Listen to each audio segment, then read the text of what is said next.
everyone, this is Ippe and now we are going to play Angels with Scaly Wings. I have managed to keep myself from playing this game, and it's quite a miracle, because I tested this a little and, well, I really liked it. I only played the first chapter and then I realized I had to delete my save files, because if I want to keep the element of surprise, I must not play this anymore further. And, well, so yeah, let's start already.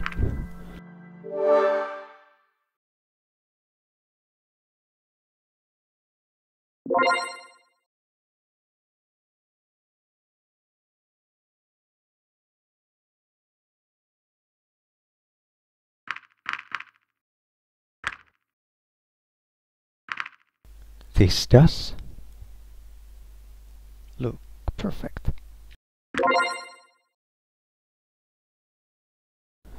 Deleting save files wasn't exactly the easiest thing to do. It's quite complicated.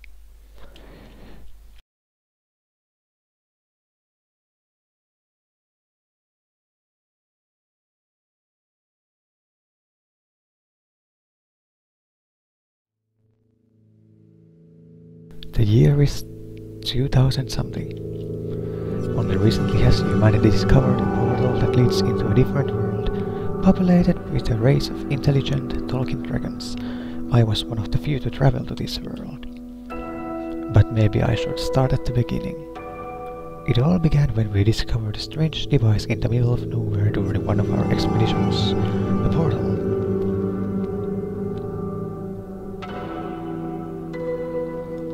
I had heard about similar technology before, though that had been more on an experimental level. From what I knew, other portals had been created in the past and were under consideration for mass application.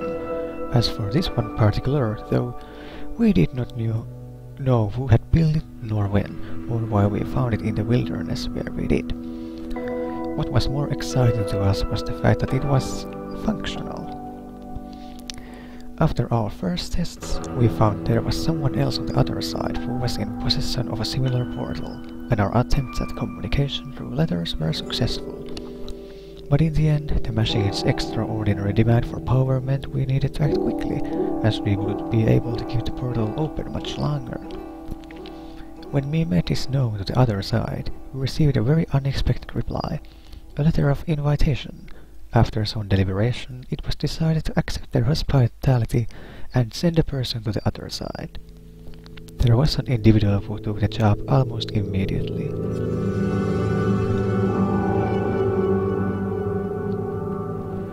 Reza Izquierdo. I knew him, or rather had known him. We attended the same school and even had a few classes together.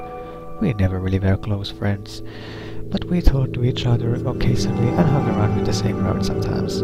However, we still went our separate ways in the end. I wasn't sure what to think about the whole thing, but he had to have known what he was doing. He certainly was brave. Either that, or just very, very foolish. While I wasn't sure which, his courage was applauded by others. After all, he couldn't possibly have known who or what would await him at the other end of the portal. And if he did meet someone there, who knew what kinds of intentions they might have? Not that any speculation on our part would have made a difference. When the day finally came, through he went, with applause echoing across the area, equipped with only the clothes he wore, his multi-tool, a gun and a device on his wrist that acted as a PDA. Then we waited. The crowd that was applauding him slowly dispersed when the enthusiasm died down, as there was nothing for us to do but wait and speculate. Approximately 8 hours later, we received our first message from him. While we had assumed the portal led to another in a different country, or maybe on a different continent, the reality turned out to be much more foreign. The situation he described to us was so outlandish that we initially took it as a joke. A very bad joke, maybe, with even worse timing and no punchline at all. It soon became clear to us, though, that we may just have made one of the most important discoveries since the dawn of mankind. Finding the portal had been remarkable in itself, but this took it to a completely different level.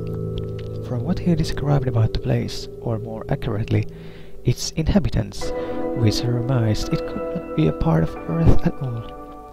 We called them dragons, because according to Redza, that's what they were, or at least what they resembled most. Even though we found it hard to believe, it had been these dragons who sent us all the letters, and what Redza found on the other side of the portal was a full civilization of them. They could talk, write books, had buildings and electricity. In many ways, their society was actually very similar to our own. So, who were they, and where was this place? Could they be aliens? Our speculations led us to conclude otherwise. After all, we knew about the existence of thousands of planets, millions of light years away, that may have been theoretically habitable, yet even then we had never found conclusive proof in regards to actual alien life forms. Some people brought up quantum mechanics and parallel universes, but in the end all of this was just conjecture and an ultimately fruitless endeavor, since we neither had the means nor the resources to explore these possibilities in greater detail.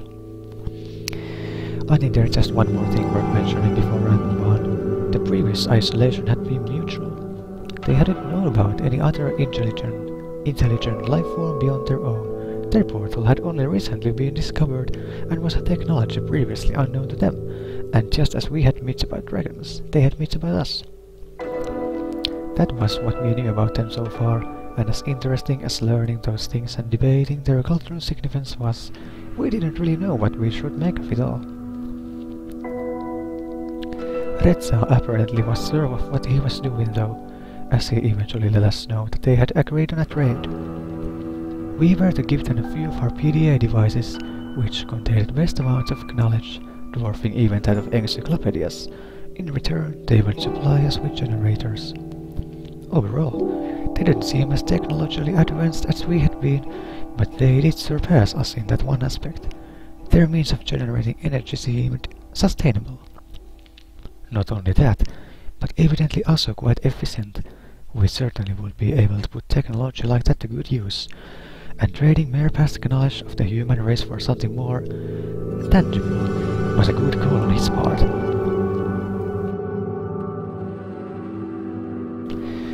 That was where I came in. My prior experience in both biology and sociology made me a good fit to deliver our PDA devices for the trade, and while in the Dragon's world, waiting for the prototypes of our generators to be manufactured by them, I would act as an ambassador on humanity's behalf.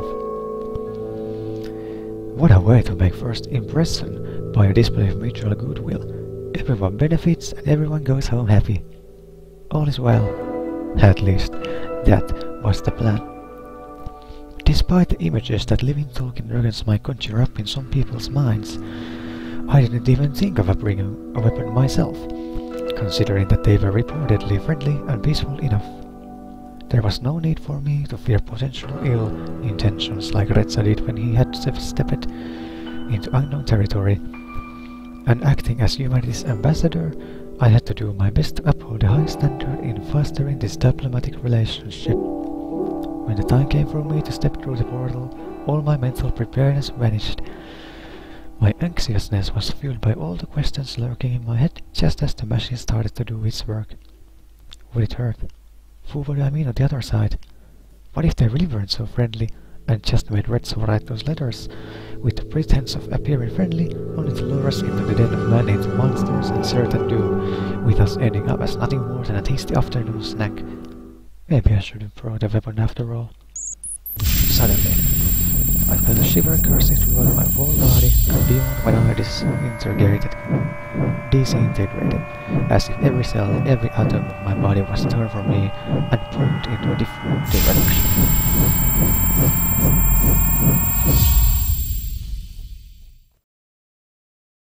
I saw darkness and light, painting patterns in the stars as I traveled, and images rapidly flashed before me of things unseen and unspoken. both horrifying and beautiful. It was an experience unlike any other, yet over in just a split second. Then it was dark. I could only see a patch of lighter color contrasting with its dark surroundings as my vision started to clear. Its edges got sharper as the patch of light slowly took shape, giving me the distinguished outline of a reptilian head, and an array of horns spouting from it.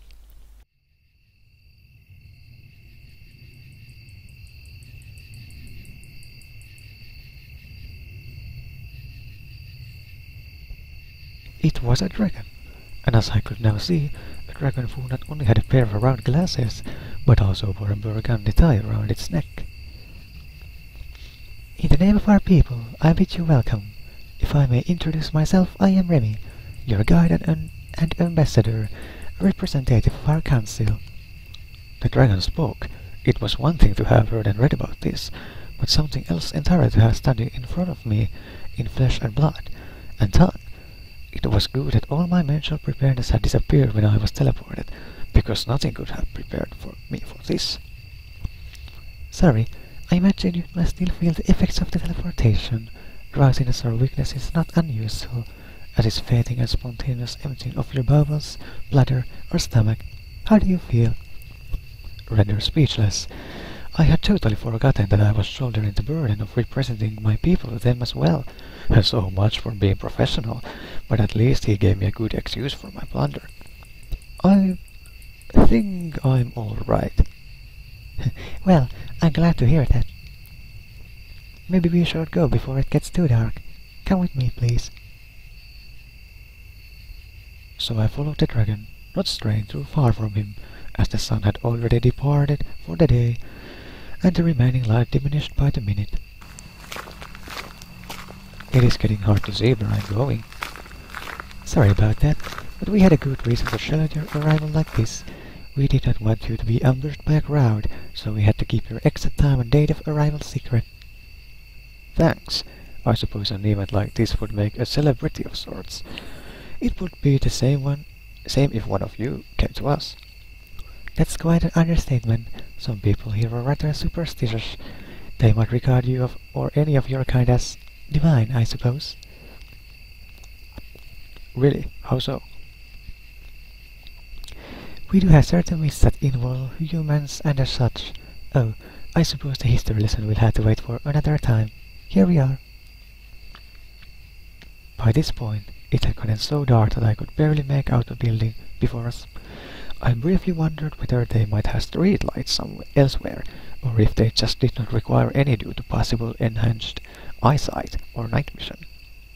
I could vaguely see the dragon, his light color still visible within the blackness that engulfed the area, rear up and manipulate the door handle with one of his forepaws.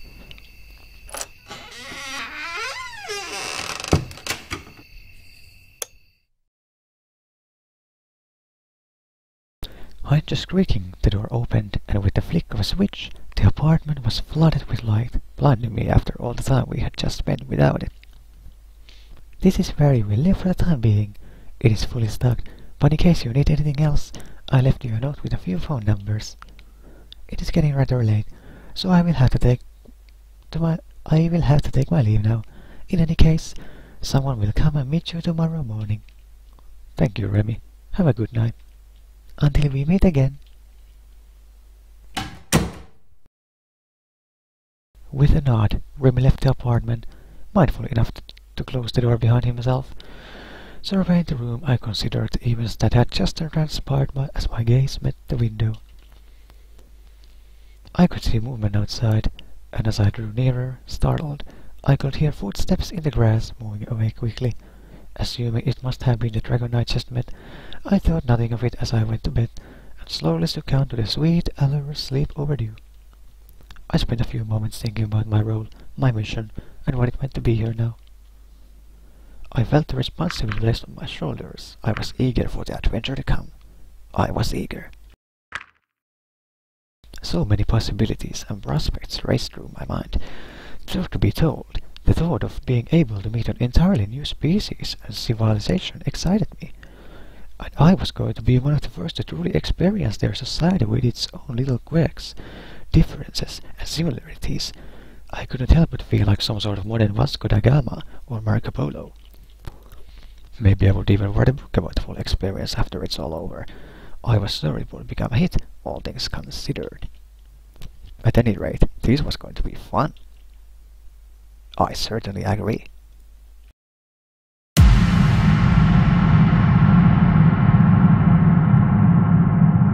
Chapter 1.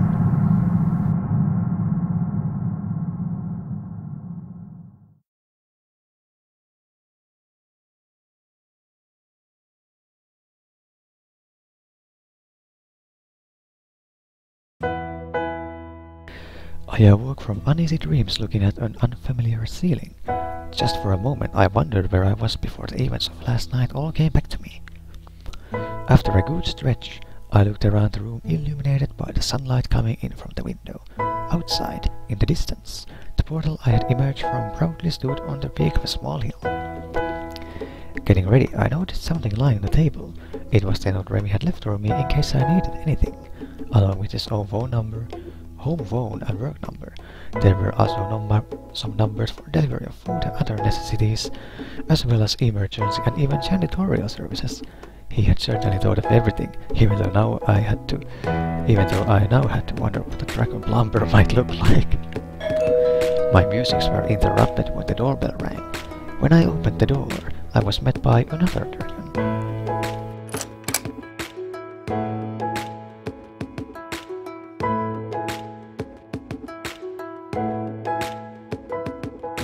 Sebastian. Hello, you must be Ippe. I'm Sebastian and I'll be your escort. Or security, I suppose. I usually work the police, though. Nice to meet you. He seemed a lot smaller than Remy, and when he somewhat nervously extended his arm towards me, I noticed he apparently only walked on his hind legs, the two forearms instead having distinct arms, hands and fingers. Shake his hand, don't shake his hand, kiss his hand. Nope, just shake. When I took his hand into mine to shake it gently, I could feel the individual bumps and scale on his rough skin. Nice to meet you too, Sebastian. So, where are you taking me? Straight to business, eh?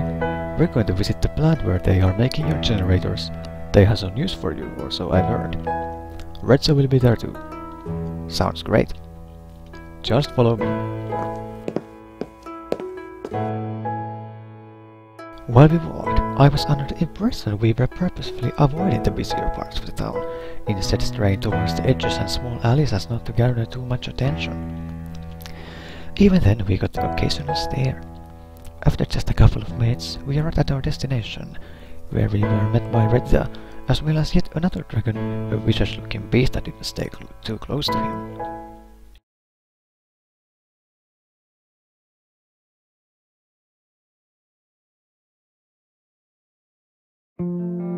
Hey, Redza, long time no see. How true that is. Good to finally see another human face around here. What a coincidence to have you, of all people, show up. And yeah, guess those degrees aren't so useless after all. By the way, who's your friend? Just my bodyguard, same as yours. Don't bother with him, he doesn't talk much. He looks grumpy. And that's what he always looks like. And yes, that does mean he's always grumpy. The two dragons exchanged a few words, and as I met the gaze of the larger, then oppressed dragon a few paces from us, Sebastian turned towards me and spoke up again. Hey, Ippe, this is Maverick. Nice to meet you. Yeah, whatever. Just don't expect me to give you any special treatment like everyone else is, and we'll be good. What are you talking about? So you said you haven't noticed the stairs and how they all treat you, like you're the next messiah or something? No, I just thought...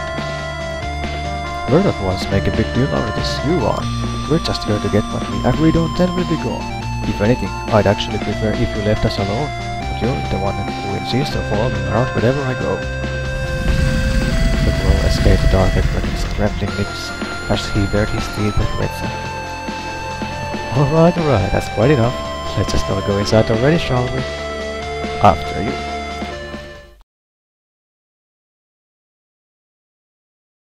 The crisis was quickly averted as we entered the building, which was characterized by its many floors, high ceilings and long narrow hallways, as Sebastian led us to our destination. There you are, I was waiting for you.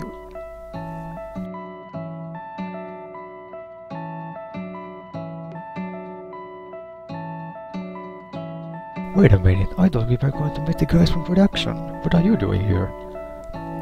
They're only coming in later today, so you just to make do with me. I see. Well, Ippe, this is Anna. She kind of manages this building, though actually she is more involved with the research wing rather than production and engineering. Nice to meet you. My pleasure. I have something for you, by the way. It'll take them a while to make all the generators we promised, but we've got you. We've got one for you here. Feel free to send it home and give it a test. Oh, that's great. I'll take it. Looks a little small if you ask me. Don't underestimate its power. Oh, and do be careful not to drop it. Sir, I'll be waiting outside while you do your thing, I suppose I'll wait for you outside as well. What thing? Oh, have you brought the PDA? Of course, here you go. Alright, now to give this thing a test run. The PDA lit up as her hand swiftly moved around its interface in calculated motions. By the way, would you consider letting me run some tests on you as well? It would only take a drop of your blood. Why? I work in biology, so obviously this kind of thing would be very interesting to us. I'd share the results with you, of course. Sir, why not? Great! She was quick to produce a small device from a drawer, which for a glance reminded me a lot of a test tube. Now, if you would give me your hand, please. As I reached out to her, she took my hand into hers before she pressed the device into the back of my hand. I winced as pain jolted through my hand. Something sharp drove itself through my skin and, shortly afterwards, the droplet of blood was sucked into the tube attached to the small needle. Thanks. You're welcome? You gave Anna your blood. Looks like your PDA is good, by the way, so we're just about done here. And since we're both in biology, it could be interesting if you want to meet me some other time as well. Here's my number. Alright. See you soon. Well, that was interesting. Did she ask for your blood too? Yeah. Did you give it to her? Oh, well, it's your choice. We've got no idea what they might do with it though. I'm getting hungry. How about some breakfast? I'm all for it. I can't stand early mornings like this. That shouldn't be a problem. There's a cave not too far from here. What do you say, Mavers? I wouldn't mind to grab a bite myself. That settles it then. Luckily for us, the cave was mostly empty when we arrived, as it was still pretty early in the day. Ritza was quick to lead me to a table for two, prompting the dragons to get one of their own at the other side of the restaurant. Finally, I can stand that guy being on my tail all the damn time. That is aids for own security. I'm very much aware that this is what they're saying. We were approached by an individual who appeared to be the waitress at the cafe. She was an interesting looking dragon who, unlike the others I had seen so far, was more akin to a wyvern, possessing two rather large wings as her forelimbs, which resembled those of an oversized bat. Oh, it's the humans! Oh, it's a dragon! That's a good one. Welcome to our establishment. My name's Vidal, and I'll be your waitress today. What can I bring you to? How about some scrambled eggs with bacon? Yeah, me too. Just make it quick. Setting. 2 scrambled eggs with bacon coming right up. As I was saying, if you look at the big picture, don't you think there's just something off about this whole place? Where is it really? If this is supposed to be a completely separate place from Earth or even a different dimension, some things just don't add up. Don't you think so too? I'm not sure, but I can't really say much more with you know who over there. He's probably listening to us right now. He doesn't seem so bad to me. When I let my gaze wander, I saw that Maverick was looking in my direction. Our eyes met briefly, his expression not showing any discernible emotion, while I wondered whether it had been just a coincidence, or if he really was able to hear us from the distance. I do have some theories, and if I'm right, we might be in trouble. What kind of trouble? What are you talking about? Shh, be quiet. I'll let you know more as soon as I can, but for now, let's just play along. After all, we already have one of these babies. He fired the generator sparks for emphasis. God knows we need them. Oh, there she comes. The female returned, astounding me with her ability to balance the dishes on edges of her wings. She placed her forearm on the table and proceeded to move the dishes from her wing to us with a gentle push of her snout. There you go, enjoy! Thanks. You're welcome. I was wondering what kind of breakfast could be had in a place like this, but I was pleasantly surprised to find it quite as I was used to. The only real difference was that they apparently didn't use cutlery. When the waitress brought out meals to the other two friends across the cafe and exchanged a few words with them, Ritza leaned forward and whispered something to me. I'll send you a letter with a coded message later. You know what to do. Ritza rose from his seat before he made it known to me that he still had a few things to do, and left the restaurant, followed shortly after by the larger of the two dragons. Later, I wasn't in a hurry, so I spent a few more minutes in contemplation while I looked out the window and finished my breakfast. Not this whole situation was already bizarre enough. There was also now the vague sense of danger conveyed by Ritza's earlier words. I did not even have an idea what kind of trick might be lurking out there. Eventually, I got up ready to be on my way for whatever else the day might bring. Are you done? So, Ram, how'd you like it? It was alright. I'm glad you enjoyed. Just wait outside and I'll handle the rest here. So thing. I stepped outside, taking in the scenery of this strangely familiar world. In the short time I was here, I had already found the similarities between their world and our own utterly fascinating. After all, we were talking about an unmapped place with a never-before-seen form of life. As far as discoveries were concerned, even something as simple as a new unicellular organism or even bacteria would have been remarkable. Yet here I was, standing in the middle of a village evidently built by this race of intelligent talking dragons with a society not unlike our own.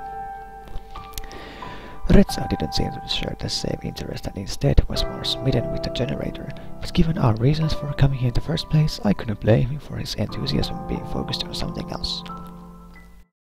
My thoughts were interrupted as something suddenly zipped past me just a little too close, causing me to stumble back. It was a rather small dragon with a bag clamped in its maw, who apparently had somewhere to be.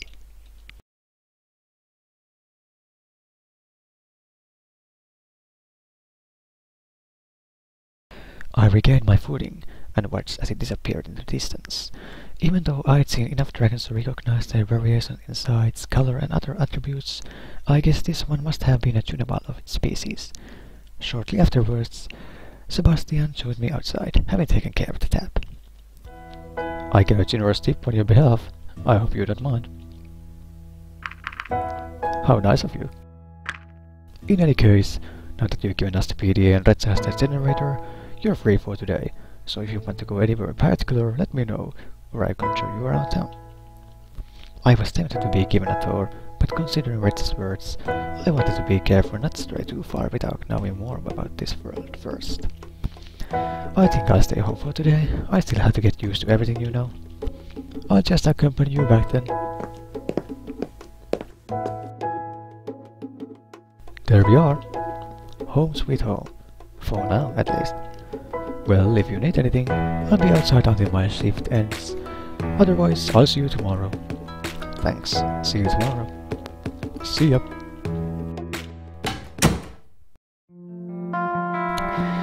I hadn't really looked at the apartment much, so I spent the rest of the day investigating it and relaxing. I considered checking out some of the phone numbers Remy had left me, but I thought it was better to keep a low profile for now. I found the kitchen fully stocked with plenty of groceries, for the variety was wasted on me. I hadn't been a particularly great cook in the first place. What was more, I didn't even recognize some of the things I found there. Whether they were edibles that we had back home that I just didn't know about, or something completely alien, I wasn't sure, but I didn't want to take the risk of eating anything I didn't know. After all, It was possible that some of the comestibles might be fine for them to eat, but still be poisonous to us. I was also glad to find a shelf that was filled to the brim with a variety of books. While I found the subject of matter of man, myth or reality to be quite intriguing, I had to give up after just a few pages to do this exceptionally dry writing style, which I wasn't inclined to enjoy at the moment. In the end, I settled for an adventure novel about a dragon archaeologist who stumbles upon the remains of a long-lost human civilization, after which she is hunted by an evil organization who wants to use the found magical artifacts for its own nefarious purposes. While entertaining, I have to admit that it reminded me a little too much of the trashy novels we had at home. I certainly find it amusing that certain tropes were not really unique to us as species, so I wonder whether this kind of literature had fallen into disfavor here, as it had back where I had come from. I was reading a particularly exciting scene in which the hero, Sheridan, uses one of the magical artifacts shaped like a pair of human hands holding a scepter with a globe at the top to prevent herself from being crushed and ground into a bloody pulp by an ancient human temple's moving walls, when I suddenly heard the doorbell ring.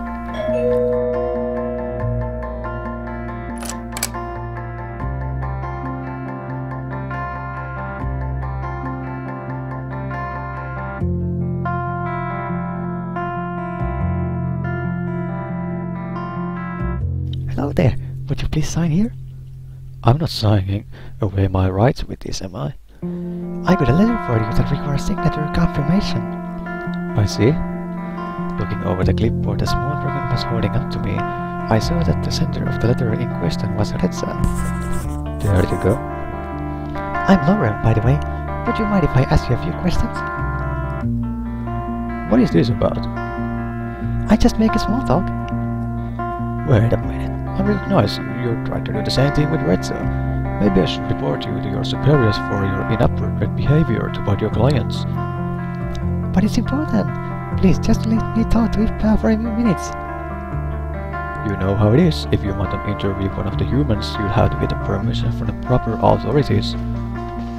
Help me out here, Ippe. As an ambassador, you care about the accurate portrayal of humans in the media, don't you? Then you show that to me. Otherwise, someone else will fill in the blanks and who knows what they will come up with.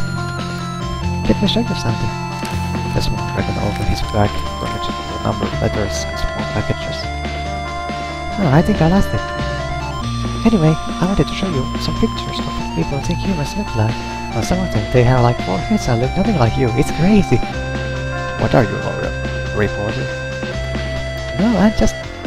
Do you want me to remove him in there? Is what he said true? Yeah, I guess. I see. That's a pretty interesting thing. Alright, you can leave your number here, maybe I'll call you later. But that's all I can promise. Thank you. Thank you so much. He quickly produced a small letter of sheet. He quickly produced a small sheet of paper and scribbled his number on it. Afterwards, he sheepishly presented it with both hands. Alright, you got what you wanted. Off you go now. Yee! Sorry about that. Don't worry about it. I guess that should be all. I'll see you tomorrow then. Right. With all the commotion, I almost forgot that I was also still holding Red's letter. Within the plain envelope was a similar plain sheet of paper with his handwriting. When I started reading, however, I saw that his wording was so full of the pleasantries I knew he hated that I assumed every word of it was faked, as to conceal its true intent. He did mention I know what to do, but I was unsure of how I was supposed to decode the letter's secret message. I didn't remember ever having a conversation about this topic with him, yet he still relied on me to remember whatever it was that I was missing, or he thought I would just be able to figure it out on my own. This is what it said. Hello, my dear friend. I hope this letter reached you swiftly and in good condition. Unfortunately, we were not able to catch up earlier, so I wanted to write you this letter. How had you been these last few years? What have you been doing? How's the family? I feel like there's so much we should talk about, since we haven't seen each other much recently. At least we had a chance to do so in this form. Quite an exciting venture we are on now, right? How have you liked it here so far? Made the dragon friends yet? Anyways, I will be looking forward to the reply soon. Best regards, Betsa. Various things came to my mind. Maybe reading separate words or letters was one that I thought of immediately, but I couldn't make out anything after trying to find a system within its array of letters and lines. Maybe I had to look more carefully. Or maybe he referred to the fact that we were both given an apartment. Considering the things they provided for us, maybe I just had to find the right object to decode the message. There were many everyday items here though, and of course I still had no idea what in particular I was looking for. So yeah, like I said in the beginning, I had played the first chapter, so I know what to do. In this part. Lemons. Lemons. Lemons, of course. Why didn't I realize it sooner? Lemon juice is about the simplest way to write a hidden message using household items. We learned about that in chemistry, in the most boring detail of course. A message written in lemon juice on paper becomes just about invisible to the naked eye when dried, but after heating gently, oxidation occurs, making the message visible. I was sitting next to him in a class when we learned that. He made a joke about using the method to cheat on the next test, and I replied by saying he'd had to bring an iron. Had he really expected me to remember a random chemistry class that happened years ago? But then, I did remember it after all. Meet me at the portal tonight 10 PM, was all the message said. I wasted a good amount of time, but I still had some left before I'd have to go out to meet Ritza, so I decided to make some lunch. Afterwards, I resumed reading my book about the continuing adventures of Sheridan and her exploits in destroying cultural artifacts. Unsurprisingly, it came to a happy end, with the evil organization stopped in its tracks, at least for now. I thought the ending was deliberately left open for ambiguity, but when I turned the page and saw the advertisement for the next entry in this apparently long-running series of books, I realized all of this had just been a ploy to set up the inevitable sequel. Luckily, the disappointment didn't last long as I had to get going to meet Retsa at the portal. When I got outside, it didn't seem quite as dark as it was when I arrived yesterday. I might have had difficulties finding my way otherwise, but I could still see the portal in the distance. As I was walking, I wondered if anyone was following me, but the land seemed oddly deserted. Was everyone already asleep?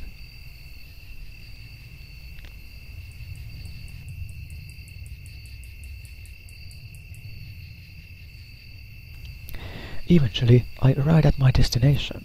Retsa was already standing idly by the portal, his fidgeting making it obvious that he had waited just for me. I was already wondering whether you'd get it all. Well, guess I did. What a wonderful night it is. Just look up at the stars.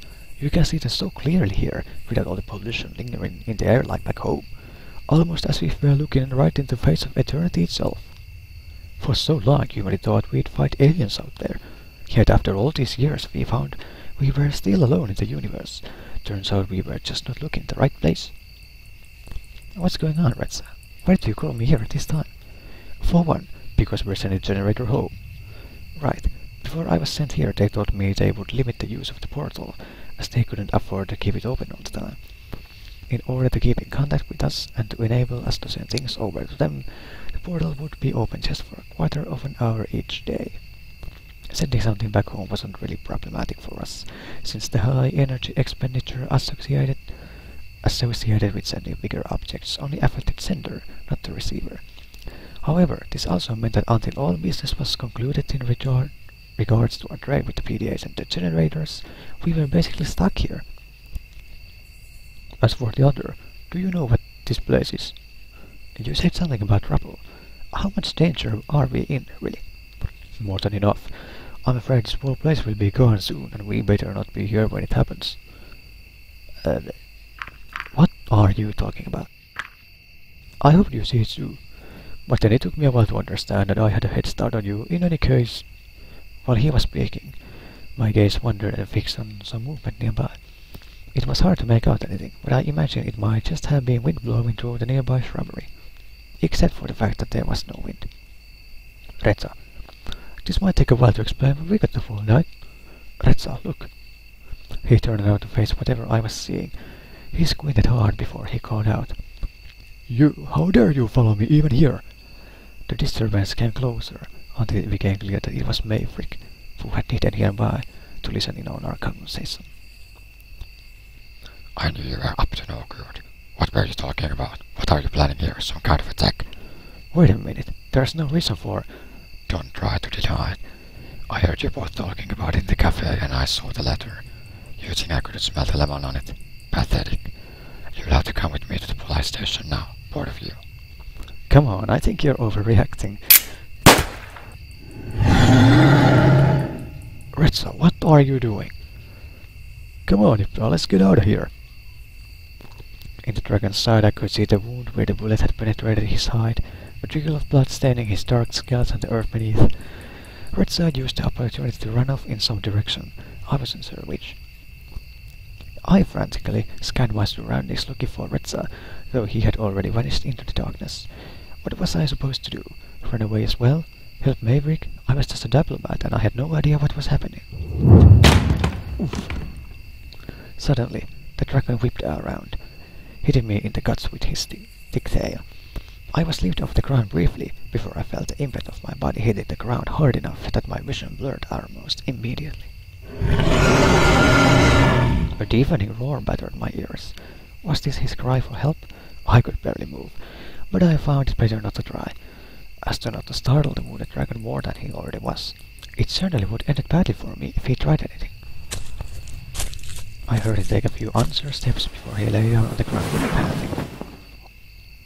I'm still watching you, you know, and you better not move for your own good.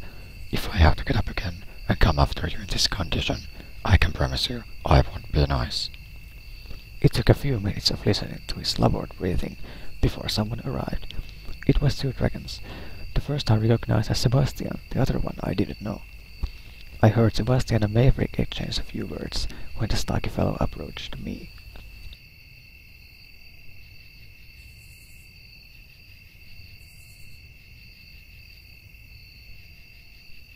Hey kid, you alright? I'm still feeling a little dizzy. I'm Bruce, the chief of police in this town. Can you tell me what happened? Retsa shot Maverick and ran off. Is that so? His face was stern and seemingly lost in thought as I overheard Sebastian's conversation. Yeah, but you're a flyer on duty. We probably won't find him now. Not here in this darkness at any rate. Well, that's just brilliant. What do you think, Chief? Ippe, can you walk? Yeah, I think so. Alright. Sebastian, take Ippe to the apartment. Get us some help here for Maverick, and then we look for Retsa. Right on. Come on, Ippe, I'll help you up. I was still shaken up by the events I just witnessed when I arrived at my apartment. Not knowing anything better to do, I soon fell into a deep slumber. So much for a peaceful journey.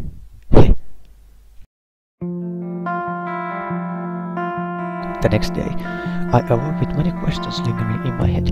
I considered calling someone from the police department to ask about Retsa and Maverick, but in the end I decided against doing so, as I was sure they would contact me if they had anything to tell me. I knew it was no use worrying about it for now, so I settled for starting another book. Or not. It didn't take very long though, before the doorbell rang. Did Bruce, the chief of police, take it upon himself to escort me today? Oh, it's you again. Are you surprised? No, but I guess it'll mean bad news. Fred, so, how are you holding up? Better than yesterday, that's for sure. Let's go for a walk then, shall we? Sir? This time I was taking a different route than yesterday, and I was quite sure there was more to this than just taking a walk. I'll just go ahead and guess you didn't find Retsa. Yeah, we hoped he would have come back on his own by now. Do you have any idea where he might be? Maybe he mentioned some sort of place in particular that holds some meaning to him? No, not really. We didn't get a chance to talk much at all yesterday before. There's that too. I have no idea why Retsa would have done anything like that. I had the impression that they weren't very fond of each other like this. How is he, by the way? Oh, Maverick's doing fine, but there is plenty of land to go around. You're right, they didn't particularly like each other. In his statement, Maverick says he suspected Reds of planning some sort of attack. Do you know anything about that? No. He only told me something was going to happen, not that he was planning anything. At least that was the impression I got. He's suspecting you too, by the way, that you both planned this all from the beginning. No, that wouldn't make any sense. Actually, none of this is making any sense. Why would we go through all the lengths of our agreement or jeopardize it by doing something like this? You even already have our PDAs and we didn't have much to show for it yet. If we had any nefarious plans, this wouldn't be a very good idea. You have a good point, I believe you, but from our side we only have Maverick's word on the whole matter. After all, he was the one who spent the most time with Redsa since he arrived here. But even then, he didn't really have any reason to follow you yesterday, and his behavior was completely out of line. I'm just glad you came out fine. If he wasn't on mandatory sick leave, he would be suspended right now. We'll have to wait until this whole thing is over before we decide what to do with him. I can assure you this won't be taken lightly. In the heat of moment. Maybe. We still got quite a lot on our hands now, though. We have a wounded dragon and a missing human. This could lead to a diplomatic crisis. Maybe Redsa will show us soon and we can get all of this behind us. I hope so too. I really wouldn't want to jeopardize everything over this unfortunate incident. Yeah. How about we both just keep quiet about this whole thing for now? After all, I don't think any of us wants our people panicking about this already, right? I'm very down in agreement.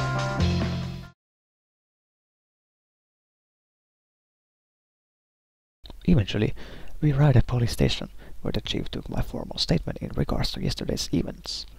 He asked me about Redsa and Maverick too, not that I knew much of anything that preceded yesterday's events or the mysterious catastrophe Redsa had mentioned. Afterwards, he thanked me and left to file my statement, while I sat by his table, waiting and listening to the going-ons of this small, provincial town police department. When he returned, he was approached by someone who seemed to have urgent news. A lot of talking between the two ensued that I couldn't make out from my position. This went on for a bit, until Bruce returned to me. Fred, I have more bad news for you. Redsa has now officially become a murder suspect. Murder? We're headed to the crime scene and hope you come with us. Me? A crime scene? I don't really know much about forensics. It's just that you're the only link to Redsa we have, considering what he said would happen to us. It's in all of our interest that we find him as soon as possible, and if he has anything to do with it, you might be able to help us find him. Your cooperation would certainly be appreciated, and it would be a nice gesture to show us that you're trustworthy in the eyes of those who might think otherwise after what happened yesterday. Will you help us? I will help. I suppose I don't really have much choice here, but you're right. We got to find Redsa, and if that's what it takes, then I'll do it. Very well, let us go then.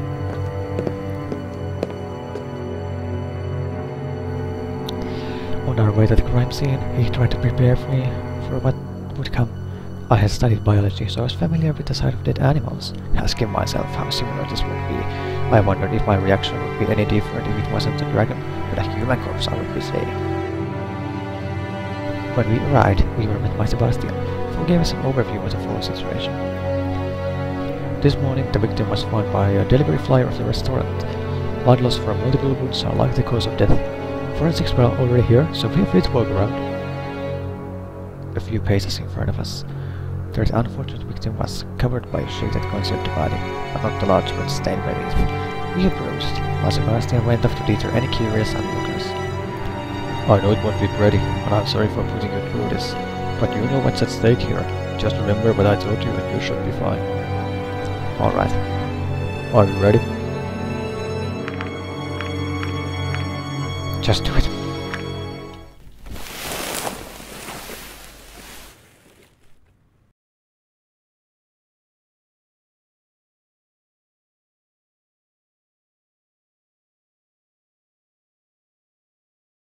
What do you think? Well, he's definitely dead. Yeah, R.I.P. Let's just say this will be a test and tell me what you can deduce from what you see. Give it your best shot. 2 wings, 2 legs, just like a waitress in the cafe. About as big as a human, lengthwise, if not slightly taller. The wingspan would certainly look impressive at that size.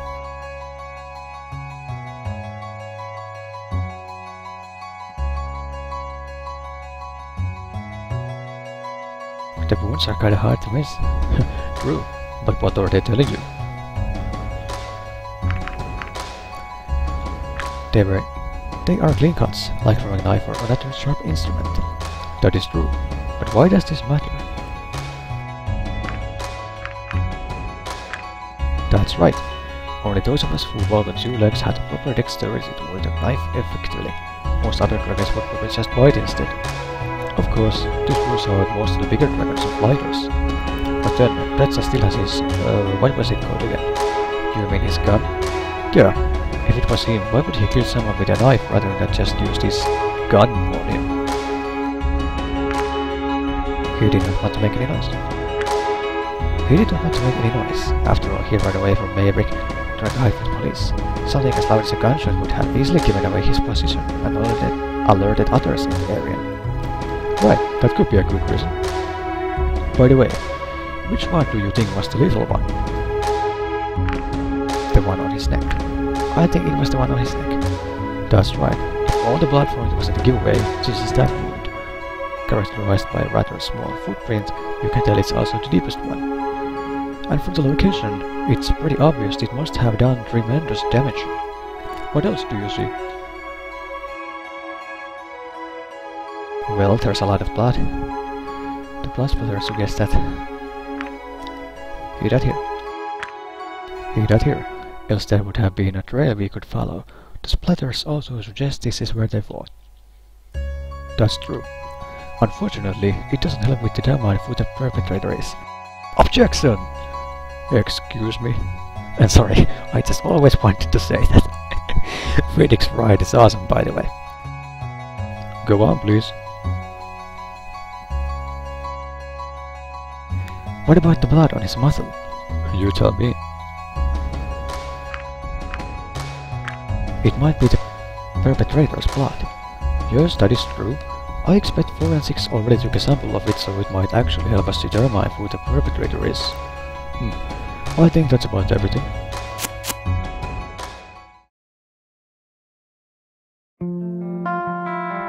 You know what, kid? I'm impressed. Maybe we should have you around more often. You did well in the first investigation.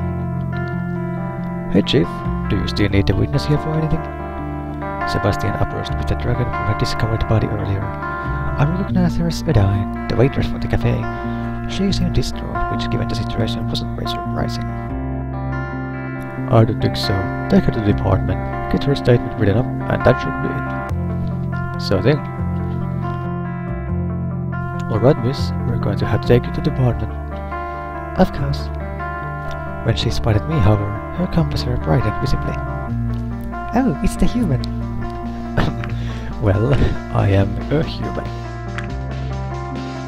Well, I'd got you by your name, but you never actually told me. It's Ippe. What are you doing here? Do you work for a police now? It looks like it.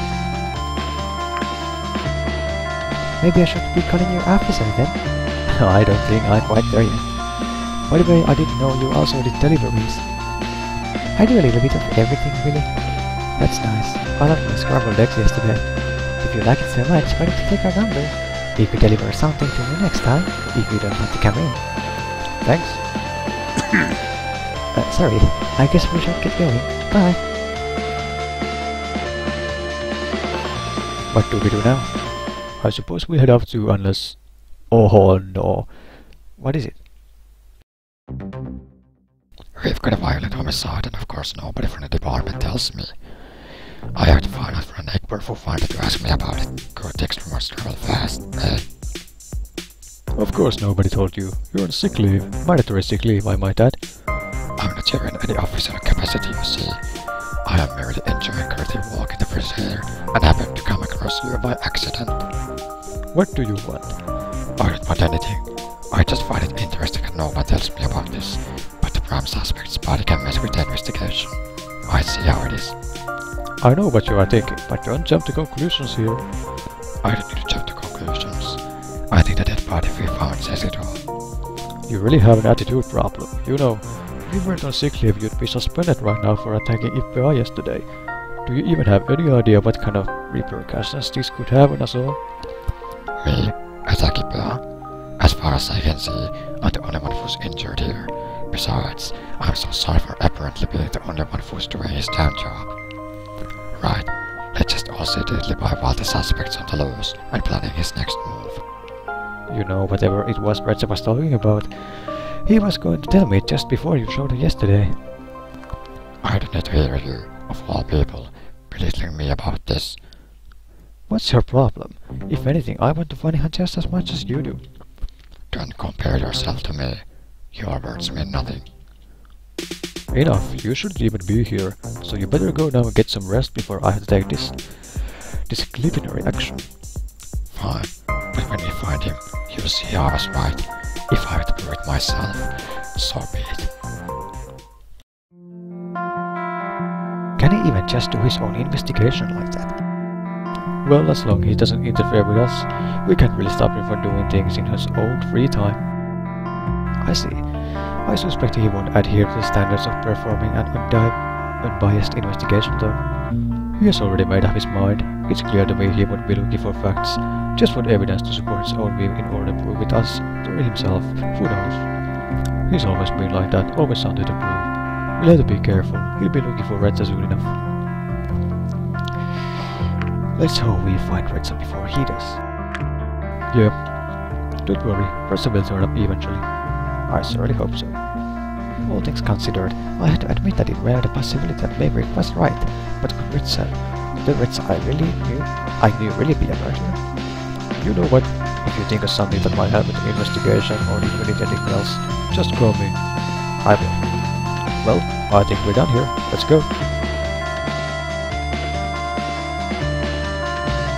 Bruce led me back to the apartment. I guess there wasn't really much for me to do in the meantime, as I was spared the more arduous parts of the investigation. Maybe I should have been glad about this, though now I had an afternoon to feel. What should I do? Well, like I said in the beginning, I have played chapter 1 before this recording, so I will do the very same things, like I did in there. But when it comes chapter 2 and more, I have no idea about anything. So then, after this video, everything will be new to me. He told me to meet him in the lobby, but nobody's here. Maybe I should look for him. He can't be too far after all. It was quite a spacious building, lined with many bookcases on multiple floors. From the looks of it, it seemed to be as much of an archive as it was a library, with immaculate order permitted chamber. It was the kind of place I could see myself getting lost in for an afternoon or two, thumbing through all the interesting books it could offer me. I was looking around in wonder when suddenly a voice penetrated the silence. Rabbit! I couldn't see who the voice belonged to, but it came from a more private area in the back. It was followed by footsteps that approached it. Oh, you're still here? Of course I'm still here. I have business to attend to. Certainly. I just assumed you'd be done by now, Emerald. Guess your assumption was wrong then. Be a good boy and bring me some coffee, will you? Of course, Emerald. I heard more movement though. I still could not see either of the two who spoke behind all the bookcases. I assumed the area was off limits to a visitor like myself and decided to wait. Here you go. Now let me read a piece, you silly boy. Of course. I heard him walk towards my direction until he emerged from behind the bookcase and spotted me. Oh, hello, Ippe. I didn't expect you so soon. Better be safe than sorry. Well, I'm glad to see you again at any rate. Who was that back there? I guess you heard that, didn't you? That was my superior. She's the Minister of Culture and Arts, which means I'm technically in her employment. Though generally speaking, I work with the council at large, not just her. So this is where you work, huh? Most of the time, yes. That makes you a librarian, I suppose. There's a little more to it. I'm not just in charge of the books. I'm a scholar and study them too. For example, if the council requests knowledge on certain topics, like facts, statistics, or other information of interest, it is a part of my job to research it and present it to them in an appropriate manner. So, you're basically an expert? No, just an expert at finding information. Anyways, There was a particular reason why you wanted to meet me. I was interested in what you said the other day. You have myths about humans? Oh, right. I still have work to do, but I could show you something afterwards. Either way, now that you're here, you could help me with something. I've got some books that need to be sorted over there. Alright. How do I fit them in? Alphabetically? Oh, no. The arrangement you see in this library is based on a sophisticated system that sorts everything in a very intuitive manner based on number criteria, genre, author, complexity, and age. As you can probably tell, we have a lot of specimens, so just sorting them by alphabet would be far from soft and efficient. That sounds so complicated. It's not that hard, I'll show you. Basically, these 8 books you see over there were all part of a section that was moved, so they had to be sorted into their new area. The problem is, their labels are so old that they started to fade away, which makes sorting them a little harder. They'll get new labels soon, but until then, we'll just have to make do with what we have here. All of them are by Hatzig Akil, a writer on the subject of history, and a very prolific one, I might add. You will find the shelf they belong over there. Now it is just a matter of placing them in the right order, from oldest to newest. I have written down everything still legible from the old labels here. For someone like you, putting them in order shouldn't be a problem. In any case, I'll be working on something else in the meantime, so let me know once you're done. Hints. The third was directly preceded by the spark. The first was directly preceded by the inception. The invention is not the third, seventh, or last book. The second war is the fourth book. There is only one book before the first war. The enlightenment comes at some point after the third war. So yeah. I have done, like I have said like 3 times already, I have done chapter 1 before this recording, so I know the right order of things.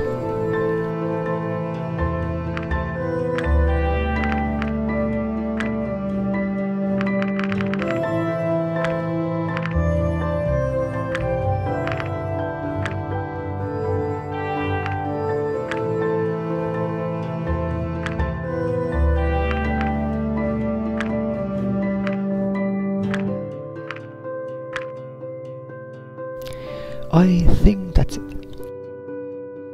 Oh, you're done? Let's take a look then. Seems you got it all right. Well done, Ippe. You brought Remy's books in the correct order. That wasn't too hard. Well, I like solving puzzles and everything. In any case, there's a box here that belongs in storage. You can put that away. I'll finish the last bit of sorting and then we will be done for the day. Sure thing. Great. See you in a bit then. Phew, that is heavier than I thought. I lifted the box and carried it towards itself, but just as I was about to reach it, I tripped suddenly, sending me to the ground as the contents of the box spilled across the floor. Ow! I scrambled to gather the various items as the voice of the dragon called out to me. Is everything alright? Before I could answer, Remy came around the corner, his face bearing a look of disapproval. He stood over and helped me pick up the spilled objects. Yeah, I'm fine.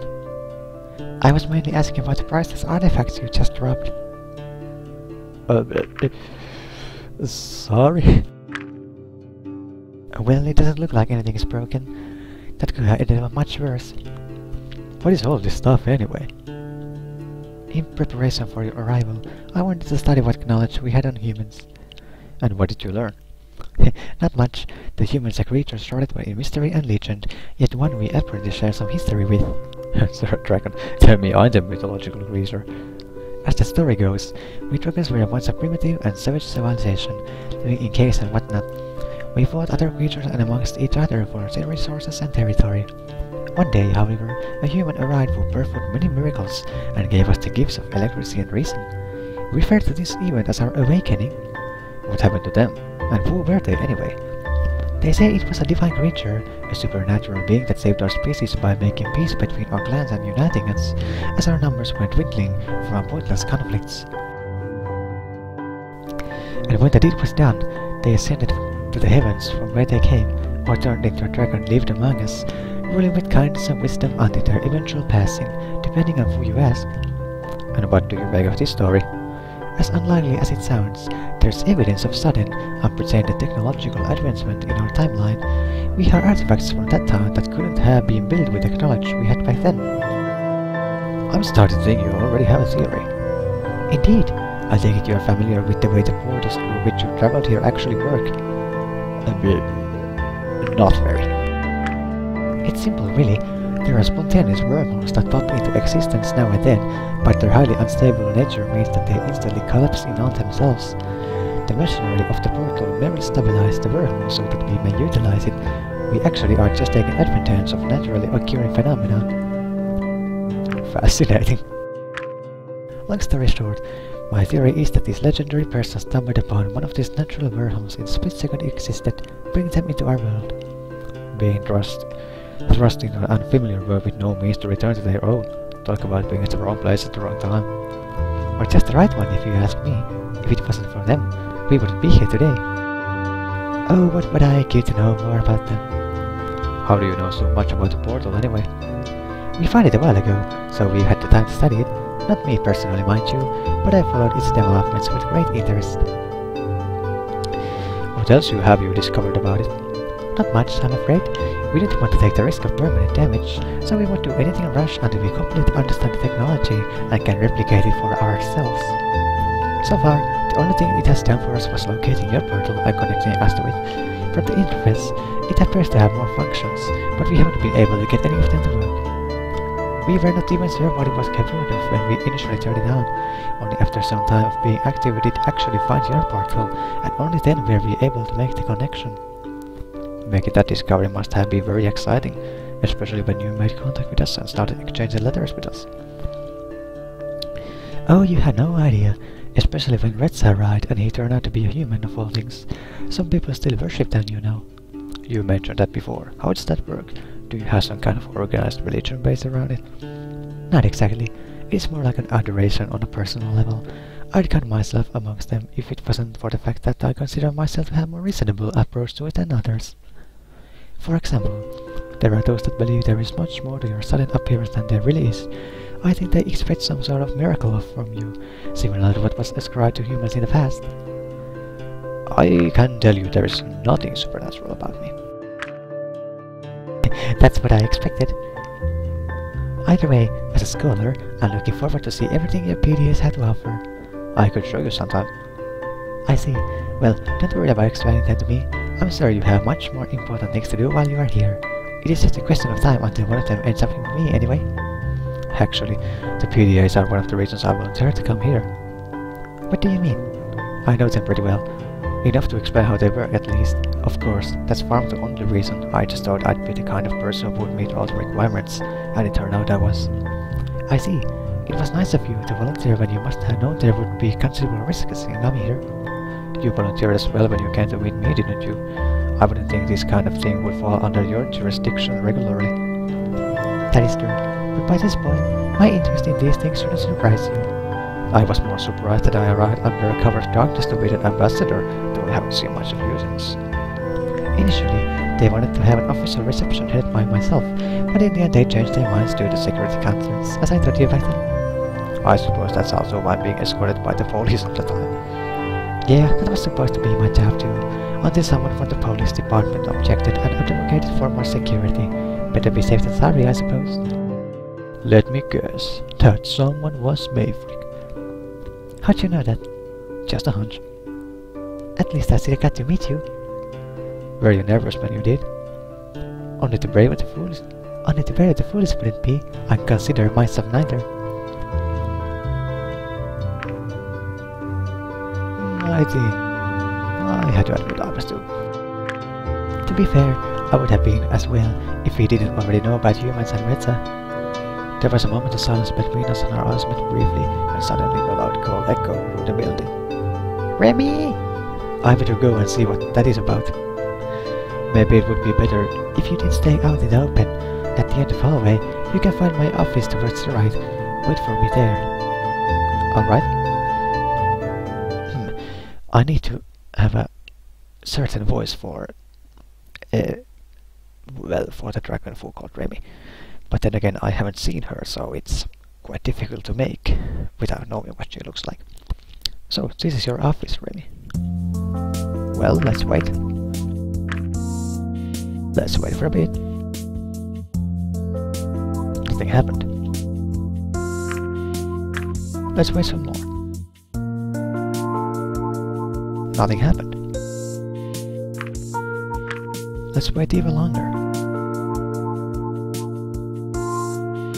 Alright, this was long enough. Your boredom has increased by 3 points. Look at the mirror.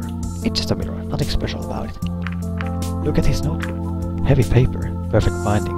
I can tell by the cover alone that this is not the cheap stuff, but the result of quality bookmaking. Alright, let's take a peek inside. Looks like unsorted notes. His handwriting is terrible. A-M-E. Nope, can't make it out. Let's see, what do we have here? What's this? Something's wrapped in paper. It's a freshly eaten sandwich covered in mold. I'm not going to eat that. But I'm still going through. Let's see, what do we have here? There are a lot of used tissues. Maybe he had the flu, but dutiful as he is, he still went to work sick. Poor Remy. I don't like coffee. Look at his computer. I wonder if the computer is similar to ours. Let's see. At the press of a button, the screen came to life, accompanied by the whir of the machine. After a few seconds, colorful images appeared on the screen.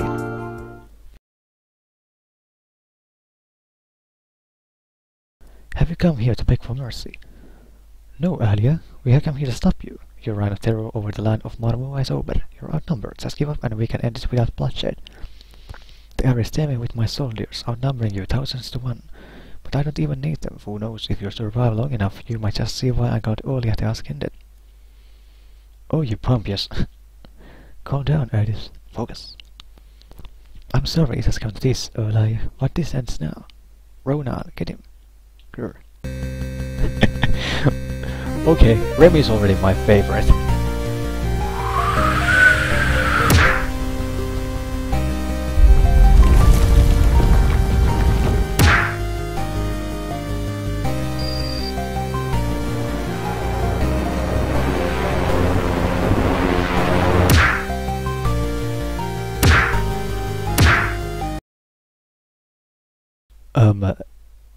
Your PC ran into a problem?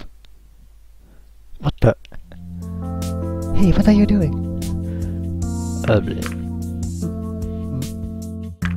Oh no, let me take a look. Why did you even touch the computer? I just want to see what was on it. Well, whatever you did, at least it seems to be okay. Oh no, my game. What's wrong? When you touched the computer, you saw a game running, right? Yeah, I played a little. I had it say specifically at that moment to play later, and now it's all gone. What do you mean it's all gone? So much preparation, so many hours spent grinding just to get there. I can do all of that again, you wouldn't understand. Actually, I do understand what it means to grind levels. You do? Yeah, we used to have similar games where I come from. I see. Well, at least my office is still standing. Speaking of which, what's with the bed? It looks like you live here. When I had to work late, it's just easier to stay here. Besides, I had the knowledge of the whole library at my fingertips, and can use the resources and equipment as I please, like this computer. Don't you have one at home? No, we generally don't have this kind of technology in every household, though it's not exactly rare either. We just use it where we need it. Back home, we used to have computers everywhere. Most of us even carried one on our wrist wherever we went. Is that so? Oh, that means the library will be closing pretty soon. If you want to do or ask anything in particular, now is time. I'd like to know about your human meats. There's a lot we could get into, but I'm afraid we won't have enough time now. Maybe another day. Anyways, thank you for your help. If there's any way I can repay you, just let me know. How about the dinner? That's fine with me. You've got my number, so call me about it when you have the time. I will. Have a nice evening. You too. We parted amicably, or so I thought. Would I see him again? I wasn't sure, but I kept his number just in case. But I can already say, Remy is my favorite. Well, someone who plays RPGs knows what means to grind levels around classes, works in a library, has puzzles to do. Yeah, I think he's already my favorite. Because of puzzles, his personality. Yeah, he's my favorite already. Well, that means until I get to know all of them. Maybe it will change, maybe it will not. But for now, let's do this one, because I did this before this recording.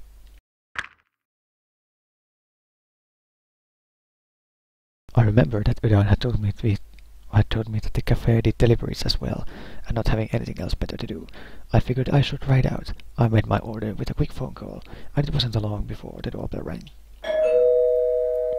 Well, that was quick.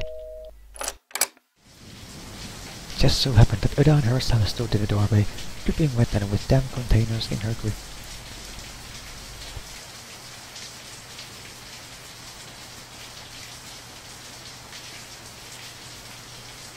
Oh, it's you again? Hey. Here's your order. Sorry, it got a little wet, but it should be still okay. Why don't you come in? You're soaked. Thanks. I was just about to ask you if I could stay for a little while. This was actually my last delivery for the day, and I just sat us down. Of course, I couldn't let you fly back when it's this ugly outside. Feel right at home. I better eat this before it gets cold. I sat down at the table and started eating my food, while Uda decided to take a seat up beside of myself. Do you like it? Yeah, it's actually quite good. Do you have something similar where you come from? We do, as a matter of fact. It's almost scary how close it is to what we have back home. Really? Maybe you all just share similar taste. Maybe. At least, that's what I think. So what do you do when you aren't working in the restaurant? Do you have a family? Well, most of the time I take care of my kids. Oh nice, how many children do you have? And they aren't really my children, Percy. I just take care of them. You are more a foster parent then. Not quite. These are orphan children I'm talking about. I just volunteer to spend some time with them, so I'm really more a babysitter and teacher all in one. I can't really take them and care for them 24/7 like a proper parent would. I'd love to, but I'd be working far too much to be a single parent. With the amount I spent at the restaurant, I don't think the kids would be any better off, so I just help out whenever I can. That's very nice of you. Thanks. These kids already do get the very good hand in life. I just thought if I can make even a small difference for them, then it'd be worth it. I see. How about hobbies? Do you have any? Can I ask a question for a change? Sir, go ahead. Well, I don't really know much about you. Actually, I'm not sure if there's anyone here with us. What would you like to know? What were you doing before you came here? Nothing special, I guess. Nothing special, really. I mean, I had my degrees. This is the first time I did something that was actually related to them. The work I did previously was just to keep afloat. I know what you mean. I suppose it's my turn again, so tell me about your hobbies. The one I enjoy most is probably flying. Just flying? Well, not just flying. I do aerobatics or stunt flying. I've been doing that on and off for a couple of years now. So, you're the must. You must be the host or qualified to tell your flight history then. Actually, that might not be so fun on the truth. I'm actually hoping to be part of the competition in some time. Awesome. You're right now, is that? I suppose that depends on whether you will still be here when it takes place. It's part of a festival we hold in this town every year. Okay, since it's my turn again, well, this might be an unusual question, so when they said it was a human that would be coming here, I can expect that something a little different. Well, what did you expect then? I'm not sure exactly, but they do say it was humans that made us the fool we were today. You didn't seem so different from us, though. I mean, yeah, you do look different from us, but you're not really anything like some of the things that have been said about your kind. I could say the same thing about you. Really? Yeah, we have plenty of myths about dragons. Like what? There are way too many to list. There are just too many to list. Some of them are good, some of them not so much. Sounds like what we have on you, actually. Now that I see one of you right in front of me, it's almost silly what some of them say. Well, no matter what you might think about humans, I can assure you that I am in no way special or supernatural. I had to disagree with that. Why? You say you're not special, but just the fact that you're here with us right now is quite special to me and many others. Just hard to see it other way around. You know, you have a good point. What were you thinking when you first heard about us? I thought it was awesome. I thought a discovery like this was just awesome. Many people would love to have the opportunity I had by coming here, including myself if there ever was a chance to go to a world of dragons.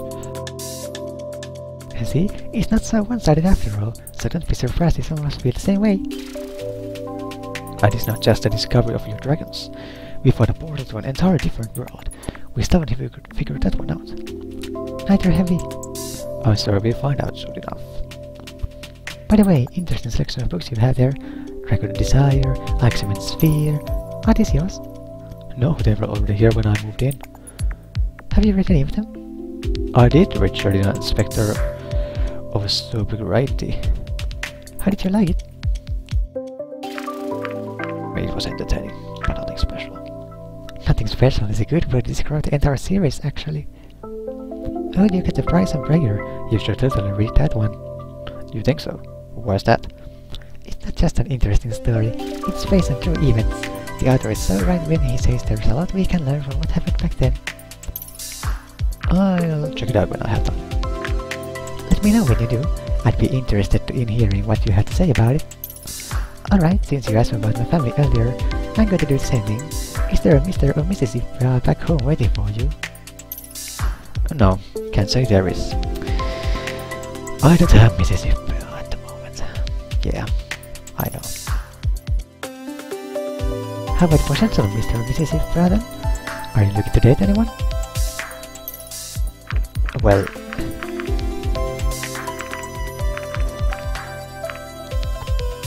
everyone wants to, right? I wish there was Mrs. Ippe for me somewhere. Oh, it's a shame you can't be with them now then. Or are you talking about someone you met here? Nope. Oh well, that's a shame. No one from around here catch your eye? I'm not sure how many questions that was, but so it's not your turn anymore. Are we even still playing this game? Just having fun. You and me both. You know, why don't we make it a little bit more interesting while we're at it? What do you suggest? Truth or dare? What's that? We continue asking questions, but if one of us doesn't want to answer the question, we have to do something the other person tells us to. I don't even know what kind of dare I would make you do. It could be something that would make me uncomfortable, or something you'd like to see me do. Anything? And well, keep in mind that revenge might be coming quicker than you think, so don't ask someone to do anything you wouldn't want yourself. Got it, so who's first? And you asked the last few questions, so it's only fair I start. Alright. That's quite personal. No... well, I guess that one. Let me think. There was this one time when I was a teenager, I was messing around and wanted to try to fly maneuver, a barrel roll. Needless to say, I did it badly. I guess you didn't succeed then. And now the road itself went fine, but I lost control after that and plunged right in the ground. Oh, were you hurt? No, luckily I wasn't too high when I did it, and there was a great pile of mud on the ground right where I landed. Of course all my friends were to see it. That wasn't enough to stop you from trying. Ever trying again. No, if anything, it only made me want to try harder. Since it's my turn now, what is your greatest wish? Be the very best, like no one ever was.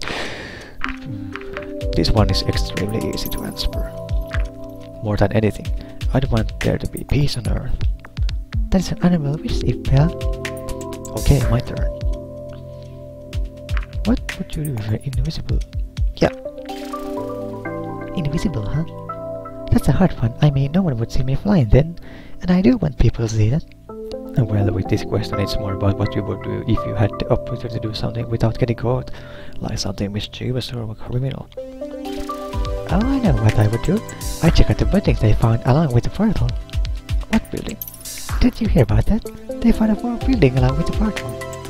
It's actually on the ground and they have it heavily guarded while the team of archaeologists works on it. I think it might contain many secrets and answers about the portal and where it came from. Interesting. I think I'd like to check out that as well. If you knew the world was about to end, what would you do? Say my last goodbyes and hope for the best. An optimist until the very end. I like that.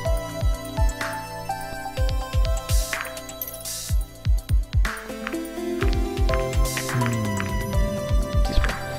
Oh my. I think I might be a time for a dare now. Alright. Remove your headgear, kiss me, bite into a lemon. This one. Just that? That's not very hard. I thought that'd go easy on you since it's your first time and all. I see.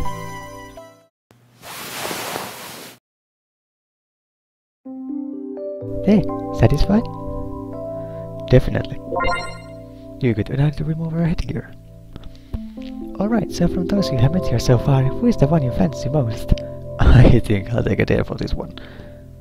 Oh, finally. What am I going to have you do? Whatever you like. No, honestly, I have no idea. Take your time. Alright, let me think for a minute. Oh, looks like it's getting late. Wait, what time is it? Whoops! Seems like I'll be here longer than I thought. I probably should be going now. Seems like the rain has stopped too. Yeah, that's great. Anyways, if you want to invite me over again, why don't I give you my personal number? We just skip the part when you order food to make me come by. But I like the food. Or maybe I'll get your number instead. Since you ordered from us, I already have it anyway. I'm not sure what to say to that. Take it as a compliment. Bye. She was gone as quickly as she had appeared, but given her enthusiasm, I doubted that that was the last time I would hear from her.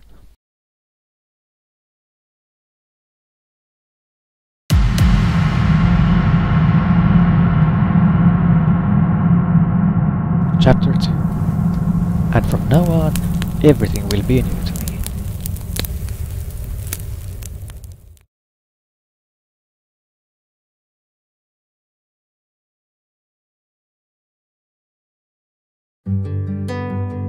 Another day, another morning. And that will be for another video. So yeah, everything will be absolutely new to me when the next video comes. Let's save here first. Wait, what's... Ah, yes, these are the old saves when I tried out this game. But then I realized that I can't do anything more than chapter 1. Well, let's overwrite all of these. I actually have no idea why there's 3 of these.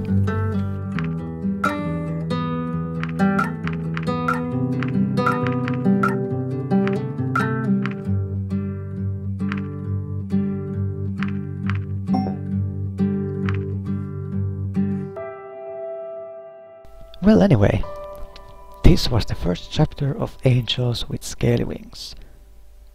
And I'm already trying to find time to record the next video.